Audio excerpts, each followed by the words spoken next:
20 years after it ended, the Cold War is already gathering dust on the shells of history. The threat of nuclear strikes from east to west and vice versa is a fading memory. But one remaining remnant of that era continues to linger. It's the law used to impose the US trade embargo against Cuba.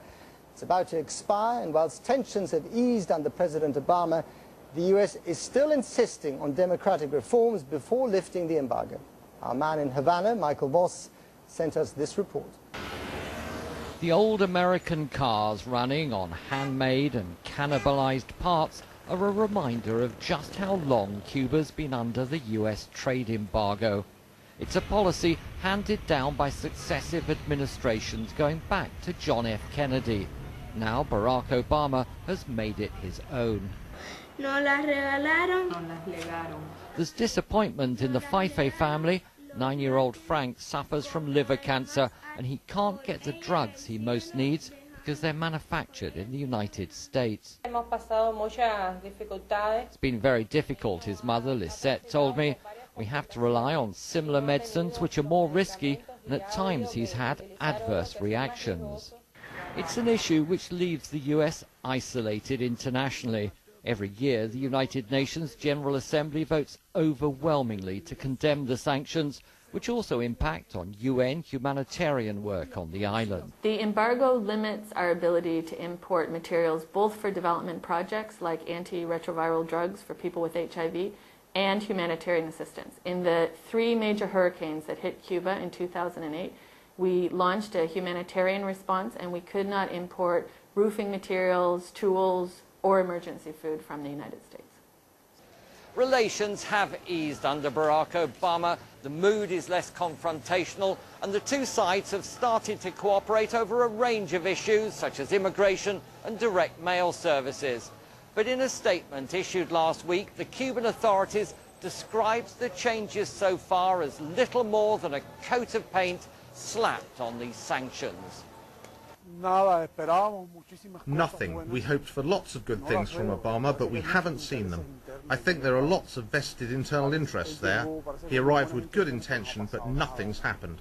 I was really hoping that things would get much better, both from the American side and here in Cuba, but it's all talk. Since taking over the presidency from his brother Fidel, Raul Castro has introduced only minor reforms, and in a recent speech said that he'd not been elected to return capitalism to Cuba. The Cold War may be over, but this is one conflict which has yet to be resolved. Michael Voss, BBC News, Havana. Now, rock groups from several countries are in Cuba, playing in what's believed to be the largest ever rock concert on the island. Sunday's show, called Peace Without Borders, includes 15 well-known bands from Cuba, other Latin American countries and Spain. But the organizer, the Miami-based Colombian singer Juanes, says he's received death threats from groups in the US who oppose Cuba's communist regime. Well, our correspondent in Havana is Michael Voss, and he gave us this update. It's absolutely packed here in Revolution Square. There's never been a free open-air concert like this ever before. When Pope John Paul II gave his historic mass in this same place just over 10 years ago, there were about 250,000 people. We estimate that there's double that number here now, between 400,000 and 500,000 people. It's Revolution Square. This is the scene of where it's really the center of power in Cuba. I don't know if you can see behind me, but there's a red flag, there's a Cuban flag flying over there. Behind that is the headquarters of the Communist Party.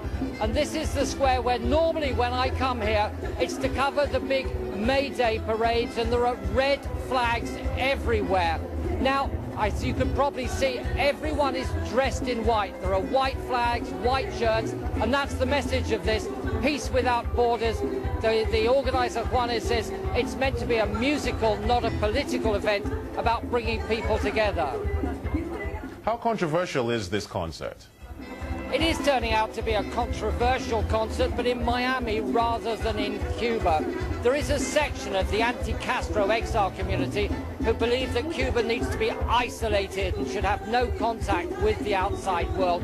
They're the ones that oppose this, and actually someone within that community sent death threats to the organizer, the Colombian star Juanes. But it's gone ahead. Interestingly enough, dissidents on the islands are opposed to the anti-Castro groups in Miami. A bunch of prisoners here, some very senior dissidents, all signed a letter saying they thought this was a great idea for bringing people together. And interestingly, President Barack Obama recently said that he approved of the concert, and Secretary of State Hillary Clinton posed for photographs with Juanes before he came here. So the Obama administration is distancing itself from the hardliners in Miami. And that was Michael Voss reporting there. Cuba is opening up to market forces and redistributing land. It's the biggest development of its kind since Fidel Castro's revolution in 1959. His brother, President Raúl, has begun leasing millions of acres of unused state land to private farmers. The hope is to increase food production and reduce imports. The BBC's Michael Voss reports now from the central province of Camagüey. Fresh lettuce at the height of summer is a rarity in Cuba, but this small family farm is working hard to meet demand. It's part of a cooperative made up of individual smallholders who club together for credit and supplies.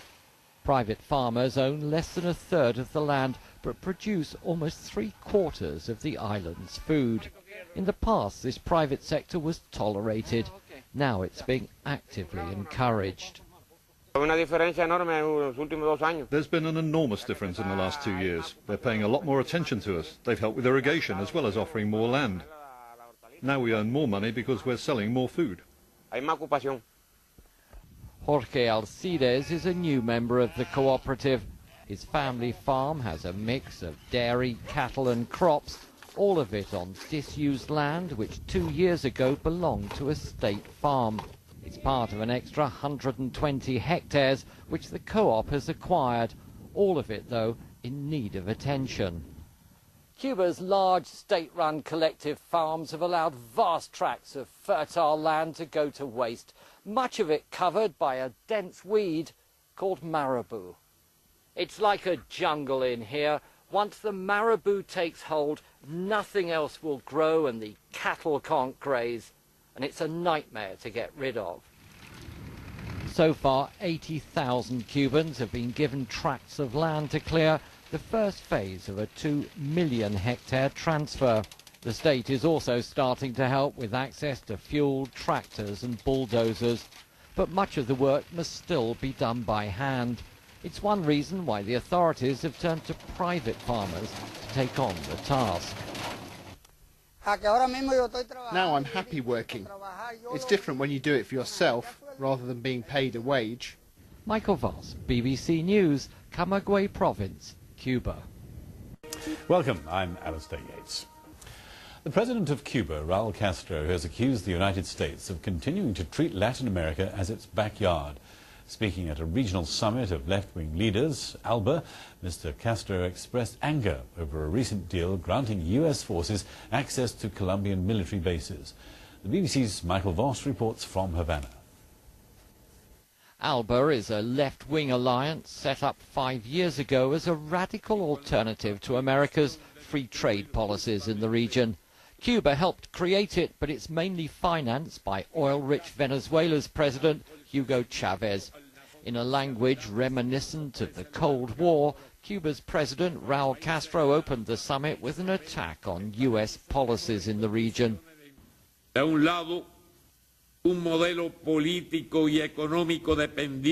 one side, there's an exploitative model of dependence, subordinated to the interests of the empire, as the US is often referred to here. On the other, the advance of revolutionary and progressive forces, representing the dispossessed. 9 countries are now members. Bolivia's recently re-elected president, Evo Morales, is here, along with Daniel Ortega of Nicaragua. 2 English-speaking countries joined recently, Antigua, along with St. Vincent and the Grenadines. Honduras is represented by the former foreign minister of its deposed president, Manuel Zelaya. Raul Castro accused the US of having a role in the coup and attacked it for supporting the recent elections, which he called a farce. Relations between Cuba and the United States have eased since the election of Barack Obama, but hopes of a major breakthrough are starting to fade. Now, the ALBA alliance offers Raul Castro and Venezuela's Hugo Chavez a solid platform from which to challenge US policies and interests across Latin America. Michael Voss, BBC News, Havana. Welcome back. Their music is among Cuba's greatest exports, and through it the Buena Vista Social Club has gained fans worldwide. After more than 40 years of US sanctions, the musicians' unique rhythm embodies a distinct culture which has flourished in the island nation. All next week we'll have special coverage from Inside Cuba, and we begin tonight with Michael Voss's report on the Buena Vista Beat.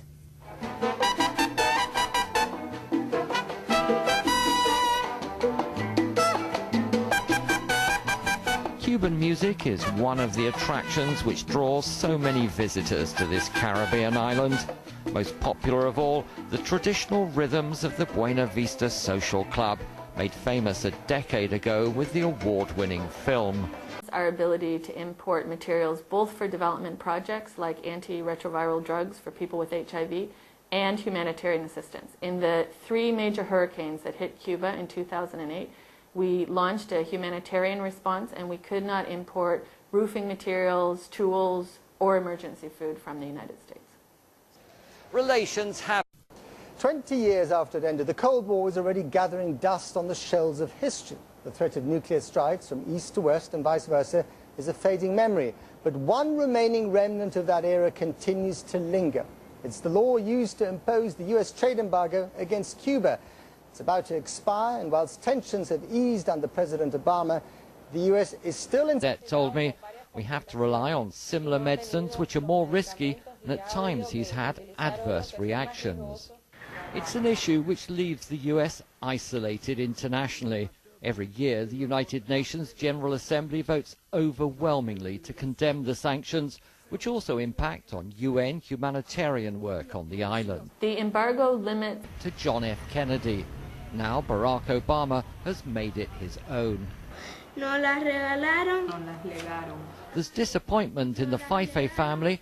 9-year-old Frank suffers from liver cancer, and he can't get the drugs he most needs because they're manufactured in the United States. It's been very difficult, his mother lists. Insisting on democratic reforms before lifting the embargo. Our man in Havana, Michael Voss, sent us this report. The old American cars running on handmade and cannibalized parts are a reminder of just how long Cuba's been under the US trade embargo. It's a policy handed down by successive administrations going back